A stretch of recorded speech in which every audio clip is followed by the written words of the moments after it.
And following up from there, as a woman, how do you best persuade others to work alongside you and support you in the workplace? I always am asked this question, and I'll tell you the best way to do this is to have interpersonal intelligence and intrapersonal intelligence. I'll explain what I mean. Yes. The people generally who are, whether they're leaders or team members or colleagues, if you think about people at work, Louise, the people who are best able to get people on side, to get help from others, to even get promoted in their jobs, and I'm talking specifically women here, are those women who are able to have great relationships with their team. So if you want to work well with others and you want to persuade them to help you, the best way to do that is to make them feel as if you value them, to build good relationships with them, to be consistent, ask them how they are, have a coffee with them, show interest in them.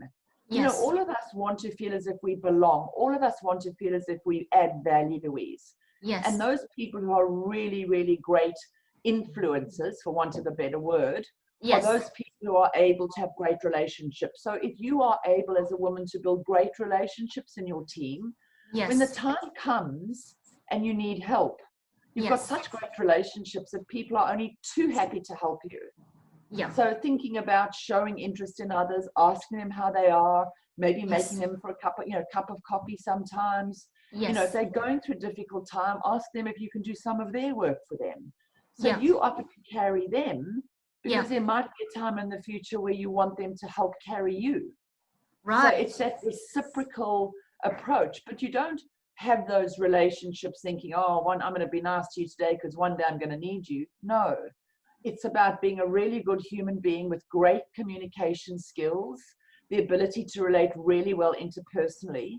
And if you are great to people and nice to people, you know, generally, if you think about life, Louise, people will help you.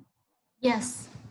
It's when you're cranky and don't answer them sometimes, or you walk in the morning, you get into your desk, people say hello, you ignore them. And when you need their help, why would they help you, Louise? Because you don't treat them like they're valuable. So the best way to get others to help you is to build strong, wonderful relationships with people, and they will help you to the ends of the earth. That's it.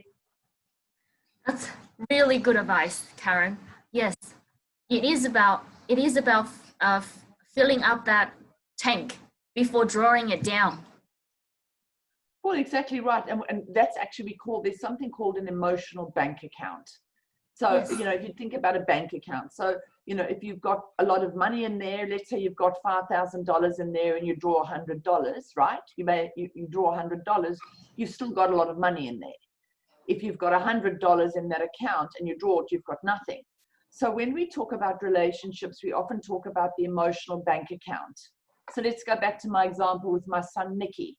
So if I keep on putting great gestures, I help him when he's struggling, I lend him money, you know, I go and fetch him from the station, I put petrol in his car, all of that time, I'm putting good things into the emotional bank account I have with him, right? Yes. So there's so many good things that happen that when I do make a mistake and I call him an idiot because he's annoyed me, and I withdraw, let's say, you know, $100 of that 5,000, the relationship is still very solid, Louise, because there's so much goodness that happens between us. And it's very interesting when I mention this emotional bank account, and this is at work as well.